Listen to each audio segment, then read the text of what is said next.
જીવો થાય છે પણ એ પોતાના આત્માનું કલ્યાણ કરી શકતા નથી. માટીમાં ઉત્પન્ન થાય છે એ પણ આમનું કલ્યાણ ઉપર કરી શકતા નથી. આકાશમાં ઉડનારા પંખીઓ છે એ પણ આના આત્માના કલ્યાણ માટે કંઈ કરી શકતા નથી.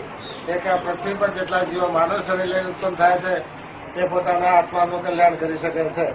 આ સંસારમાં 84 લાખનો ફેરો છે ભાઈઓ. આપણે બધા 84 ફેરો મોઢે કહીએ છીએ, 84 નહીં પણ 84 લાખ. આ જીવને 84 લાખ પ્રકારના શરીરો ધારણ કરવા પડે છે. એમાં અનેક સુખો આવે છે, અનેક દુઃખો આવે છે. માનવ જીવન શરીર સિવાય કોઈ શરીર સ્વતંત્ર નથી. દાદા મહારાજાઓને કે હાથી ટુકડા ઉભા ઉભા પૂજા છે તો સ્વતંત્ર ખરા, પાણી પાયા તો પીએ, ઘાસ નાખો તો ખાય, નહીં તો બાંધ્યા ઉભા રહે. માનવ પરમાત્મા જેટલો સ્વતંત્ર બનાવ્યો છે એટલો કોઈ જીવ સ્વતંત્ર નથી. આપણે પણ કેટલાય 84ના ફેરા ફર્યા છે. આજે માનવનો જન્મ આપણને મળ્યો છે તો આપણે કંઈક સુકૃત કરવું જોઈએ. આ માનવના ફેરાઓથી નીકળવા માટે શું કરવું જોઈએ? એક શહેર હતું, એને દરવાજો એક જ હતો. એક ભિખારી શહેરમાં તો એક આંખે અનુભવ હતો બિચારો. એને બહાર નીકળવું જ્યાં ના રસ્તામાં રખડે પડે, અટાકા વાગે, આખા નાખા દિવાળી ભીટકાય અને ઘણા વિચારો કર્યા. પણ રસ્તામાં કેટલા દિવસ ખરાબ હતો, દરવાજો મળતો નથી. શહેરના દરવાજો એક જ હતો. એ ખૂબ દુઃખી થયો. પછી એક સંત જતા હતા, એને કહ્યું કે મહાત્મા મને હાથ પકડીને લઈ જાઓ, તમે મારે તો આ બાજુ જવું છે, તારે ક્યાં જવું છે? કે મારા શહેરમાંથી બહાર નીકળવું છે, 3 દાડાથી રખડું છું પણ મને રસ્તો મળતો નથી. મહાત્માએ કહ્યું કે આ રસ્તો આમ તો તમને નહીં મળે, પણ આ શહેરનો દરવાજો એક જ છે. તમે આ કોર્ટે હાથ લગાડો અને કોર્ટના પકડતા હાડે તો દરવાજો આવે તો તમે નીકળી જશો.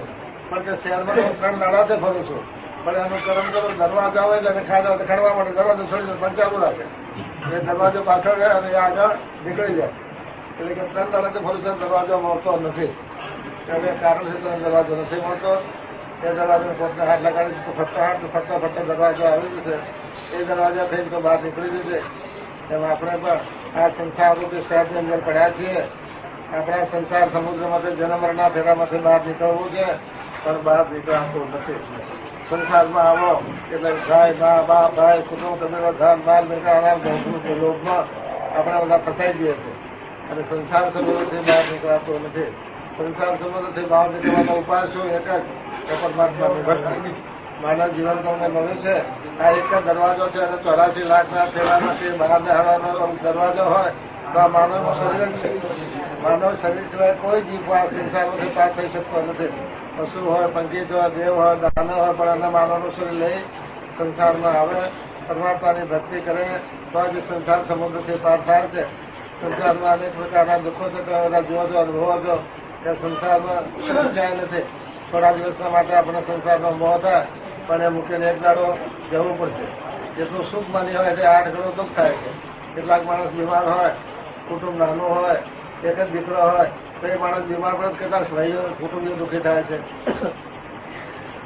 કેમ આવે છે? આપણા પ્રારબ્ધનું કારણ લઈને આવે છે. આપણા ખોટો મોહ છે એથી આવે છે. તો સરકારની અંદર આવ્યા છો તો હું કંઈક કરી દેજો તો ફરી તમારે સંસારમાં પશુ પક્ષી કે ઘોડો કે ઘોડાનો અવતાર ન લેવો પડે.